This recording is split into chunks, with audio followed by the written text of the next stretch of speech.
Welcome back to Storytime with Lynn. Today I'll be reading How to Tame My Anxiety Monster, written and illustrated by Melanie Hawkins. This book is recorded using bilateral audio, so for best results, listen to it with headphones. Do you want to know a secret? There's a monster that likes to visit me that only I can see. Sometimes he feels big and scary. Sometimes he likes to visit me when I'm scared or worried, or sometimes when I'm happy or just playing. I don't always like when he visits me. Sometimes he feels big and scary. Sometimes he makes me feel tired, and it's hard to concentrate. Sometimes it's hard to sleep. I feel restless when he's around, and often feel angry.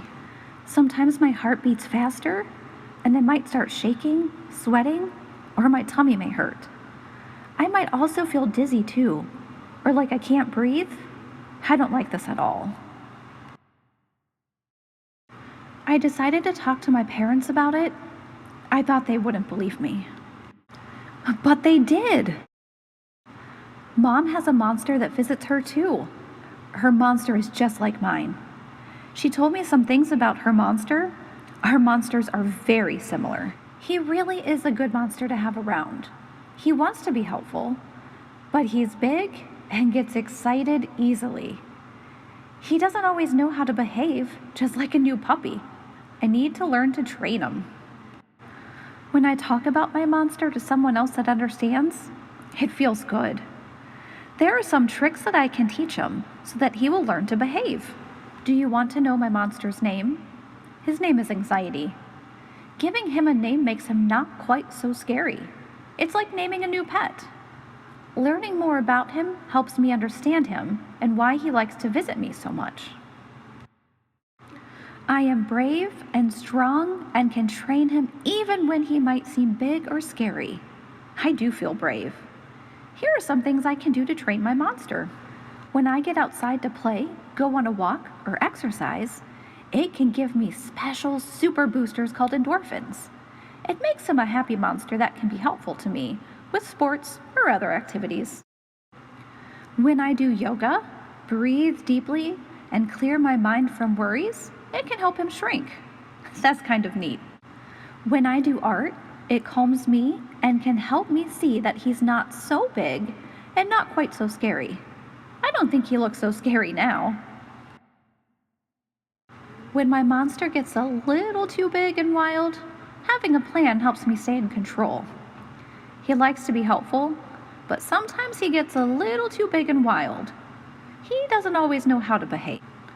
Planning what to do if he acts up can help me tame him. It's helpful to know that lots of people have an anxiety monster that likes to visit them too. My aunt, my neighbor, and my friend.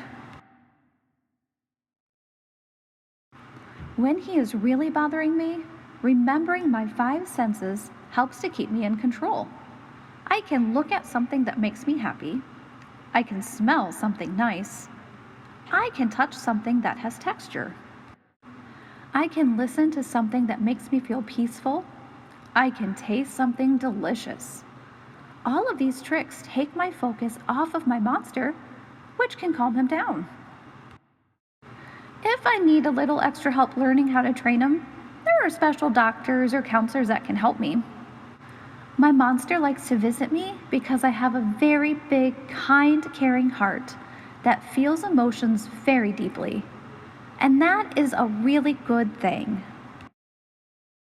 He really does want me to feel all of my special feelings without being afraid. He can be really helpful when I'm playing sports or if I have to talk in front of the class. He can even be helpful if I have a big test to study for. He loves to do scary fun things with me, like go for a ride on a roller coaster. I am stronger than my monster. Even with him around, I can still do all of the things I need to do. I don't think he'll be a problem anymore. But if he is, I know how to tame my anxiety monster. The end. Thank you so much for joining me today on Storytime with Lynn and the bilateral auto recording of How to Tame My Anxiety Monster, written and illustrated by Melanie Hawkins.